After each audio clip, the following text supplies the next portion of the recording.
Алтайға көктем ерте келді. Аспанның апталап көз аштырмайтын долы бораны, наурыз туа, жынынан айырылған бақсыдай сап тиылып, соңынан жып-жылы леп ескен. Күнден аздана күлімдеп, күміс күні жамылған қырқалар бусанып жатыр. Жылғалардан сылаң қағып су ақты. Маңайдың бәрі сылық-сылық, былық-былық. Жылысайға жете алмастан көңілім алып ұшады. Шәрбәттің бұрында көп ойлаушы едім. Сақманға солардікіне баратын болғалы тіпті көз алдымнан көлбеңдеп кетпей қойды. Биыл біздің 9-шы сыныпқа Сақманға баратын болып, бәрімізді 2-3 топтан әрбір қойшыға бөлді емес пе? Ержан екеуміз Жылысайдағы Махан қойшының еншісіне бұйырдық.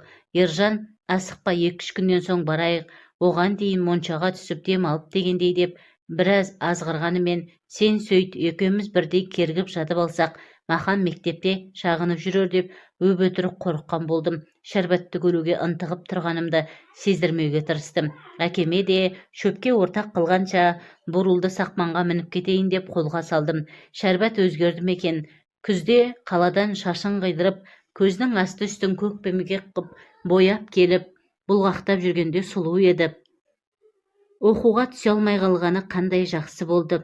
Фельдшер боламын деп қалада қаңғығаннан гөрі әкесінің қасында қойда жүргені тәуір емес пе? Қазір не көп, фельдшер көп. Оның үстіне қалаға кеткен қыздар қайтып оралып жатқан жоқ. Мен онды бітірген соң оқуға бара аламын ба, жоқ па? 2 жыл әскерің тағы бар. Бурыл сүрініп кетті де, ойым кілт үзілді. Ащы шектей шұбатылып жатқан Жылысай осы тұста қарындай жайылып сала берді. Айналасы ат чаптырым кең жазықта қойшының қырық жамау ескі тоқал тамы жетімсіреп жападан жалғыз тұр. Одан әріректе ақшағалдай жарқыраған шатырлы қой қоры көз тарта мен мұндалайды.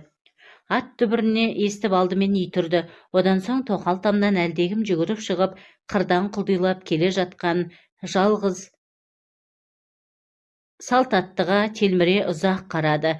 Тайыншадай қара төбет арсылдай жүгіріп келді де, анадайдан өршелене үріп айбат шегіп тұр.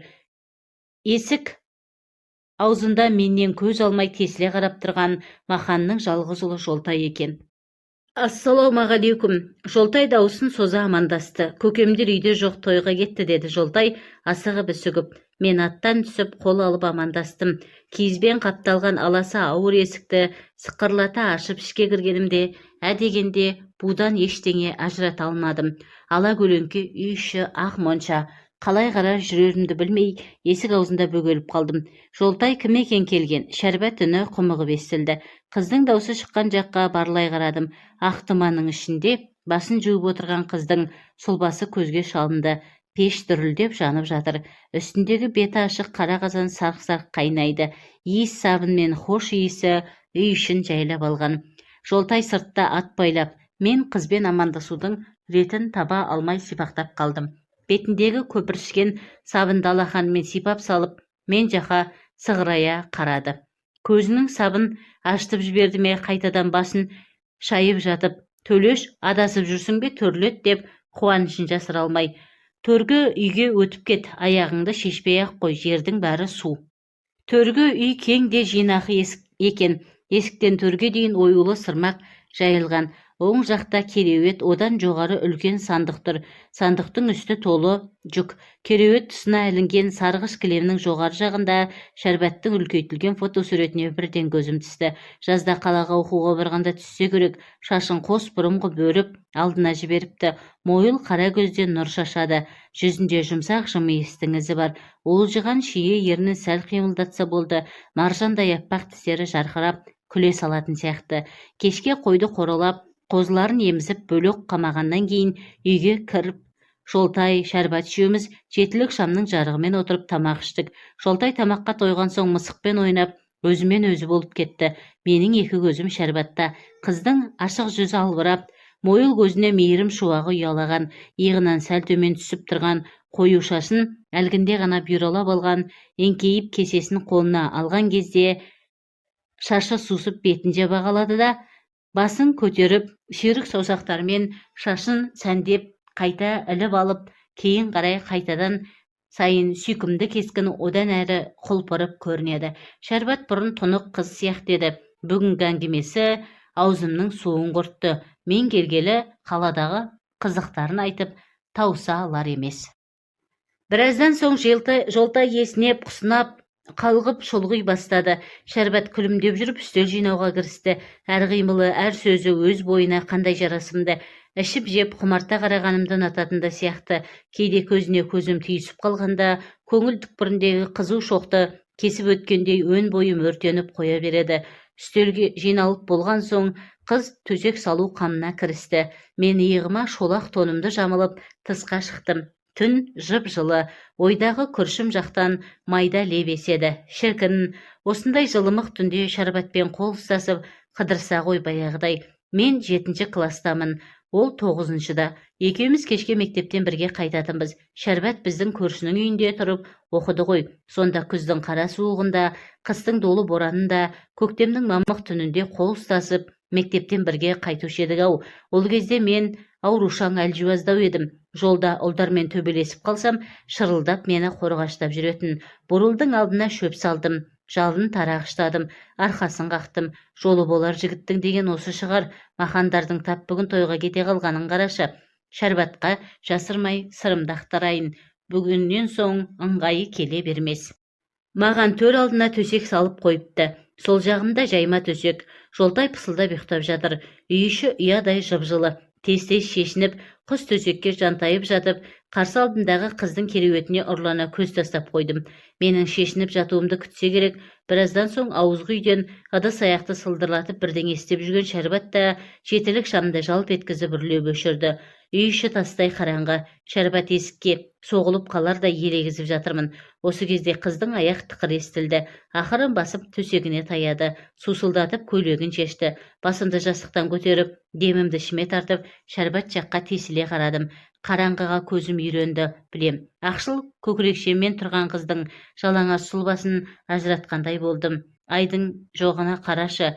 Үйдің іші сүт сәулеге шомылып тұрса ғой, бәрін де анық көрер едім. Төлеш ақшыл көрпенің астына кірген қыз ақырын ғана сыбырлады. Қылмысымның тап үстінен түскендей селк етіп, басымды жастыққа сылқ ете түсті. Көзімді жұма қойдым. Әу, үнім дірілдеп шықты. Ұйықтаған жоқсың ба? Жоқ, ұйықта, таңертең ерте тұрамыз. Қыздың назды үні тұла бойымды қызықтап өтті. Ұйықта деген бірақ ауыз сөз, ұйықтама дегендей бір түрлі жыл естілді. Қыздың төсегіне қарай еңбектей жөнелгім келді. Жұп-жұмсақ көрпенің астында қолымды жүгіртіп, қыздың мақпал білегінен ұстасам, сол сәтте қыз да екінші қолымнан шашымнан аялай сипап, іргеге қарай ығысып жатыр. Сан түрлі қиялға баттым. Өстіп жатқан уақытта қанша уақыт өткен байқамай қалыппын. Жолтай ұйқысырап былдырлады. Осы кезде сырттан үй тұрды. Ат тұяғының дүбірі естілгендей. Махан ағалар келген шығар. Әттең, бағанадан бері айтарымды айтып тастауым керек еді. Біраздан соң иттің жағы семді. Жым-жырт тыныштық қайта үйыды. Көп ұзамай терезенің әйнегі сырт еткендей болды. Кісі қақты деуге келмейді. Сайтан көбелек соғылған сияқты. Бірақ ерте көктемде қайдағы көбелек? Әлде шырт еткен пештегі шоқпа. Сөйткенше болған жоқ, терезеге тағы бірдеңеге сырт дейді. Қыздың кереуеті сықырлады. Міне, Шәрбат төсегінен түсті. Аяғының дыбысын сездірместен ауызғы үйге шықты. Шәрбат далада көп айналған жоқ, қайта кірді. Келіп кереуетіне жатқанда барып жүрегі орнына түсті. Махандар келмеген екен. Қыз да ұйықтай алмай жатыр. Менен сөз күтіп жүрген болар. Ештеңе айтпасам да талай сырды көзбен ұқтырып едім ғой. Ынтықтығымды сезеді. Бағана жатар алдында дастархан жинап жүріп ыңылдап ән салуы тегін емес. Үнінде сағыныш, мұң бар сияқты естілді. Үнсіз жата бергенім болмас, бірдеңе айтайын. Сөз түсінетін қыз ғой. Шәрбат дей бермекші болғанымда сыртқы есікті біреу ақырын ғана дыбысын білдірмей ашты. Мысықтай баспалап келе жатқан әлдегімнің аяқ тықырын естігенде тілімді тістеп қалдым. Жым ба, сайтан ба, тұла бойым сұп-суық болып кетті. Ұзын қара сұлба қыз кереуетінің үстінен төніп тұр. Шәрбат та қорқып үні шықпай жатқан шығар. Не де болса қимылдағаным жөн. Қара сұлба шешіне бастады. Жым ба, сайтан да емес, адам сияқты. Ентіккен демі абанық естіледі. Шәрбат, деді қара сұлба. Мен оны осылай атадым. Түссін деме, деді қыз. Төсек қаттырақ сықыр етті де қара сұлба қыздың қойнына кірді.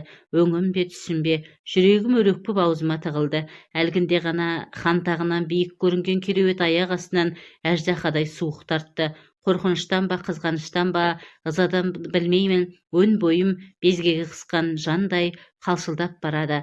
Құлағым тарс бітіп қалғандай, көзім ештеңе көрер емес. Дәл осы күйде қанша жатқаным есімде жоқ. Бір кезде төсектерден сылқ-сылқ күлкісі естілгенде барып, кірпіктей жиырыла қалдым. Қыз, қойшы жаным, асықпашы, кейін дедім ғой. Қара сұлба, шыдай алар емеспін. Қыз, шыда, шын сүйсең шыдайсың. Қара сұлба, өйтіп қинамашы. Қыз, ұят қой. Қара сұлба, кімнен ұят, несі ұят? Балалар ұйықтап жатыр, ертеме кешпе бәрібір болатын нәрсе ғой. Қыз, аяғым ауырлап қалса қайтемін? Қара сұлба, алмай қояр деп қорқасың ба? Ертең-ақ алып қашайын. Қыз, о не дегенің жаным, сенемін, сенбесем құшағымда ашамын ба? Қара сұлба, сүйетініңді дәлелдеші, тап қазір дәлелде. Бұдан соң қыз бірдеңе айта бастап еді. Қара сұлба тұншықтыра сүйіп, сөзін аяқтатпады. Қыз кетәрісіз бұлқынған болды. Жаным, күнім, кейін деп едім ғой, өзім-ақ деп жалынған болды. Қолың қандай қатты еді, аллай, ауырттың деп. Тұра тұршы, тұншықтым деп. Бірақ осының бәрі қара сұлбаны өршелендіру үшін айтылған мүлайым сөздей тұрпай естілді маған. Қара сұлба қыздың бұл сөздерінің қаперіне де ілген жоқ. Іштегі қыж-қыж қайнаған өрт, тамаққа кептелген өксік бұдан әрі шыдатпады. Көрпені серпе лақтырып, орнымнан ұшып тұрдым. Киім-кешегімді қолтығыма қыса сала, ауызғы үйге атып шығып, апыл-ғұпыл киіне бастадым. Төргейдегілердің сыбыр-көбірі сап тиылды. Алқын-жұлқын сыртқа шықтым. Түн тастай қараңғы, теріскейдің ызғырығы есіп тұр. Қара қатқақты шақыр-шұқыр еткізіп қораға келдім. Кең шарбақтың ішіндегі оттықтың қасында ерттеулі аттырып, қара сұлбаныкі екенін бірден білдім. Бажайлай қарасам айғыр екен. Біздің бие оқыранып айғырдың жанындадыр. Қаным басыма бірақ тепті. Бурылды жүгендеп ерттеп міндім де аяңдап қорадан шықтым. Бурыл жүргісі келмей айғырға жалтақтап қояды. Әкеңнің аузын сайқал деп қамшымен бурылды осып-осып жібердім. Мұны күтпеген бурыл тұра шапты. Қара төбет өршелене ұрып, бізді біраз жерге дейін ұзатып салды. Қара түнді қақ жарып ауылға қарай құйғытып келемін. Бетімнен сұп-суық жел осқылайды. Екі көзімнен жас парлады. Алыс сапарға жападан жалғыз аттанғандаймын. Алдым қара түнек, артым тас қараңғылық. Қараңғылықтан шығып, атымды қамшылап, қараңғылыққа асығып бара жатқандаймын. Қу жалған ай.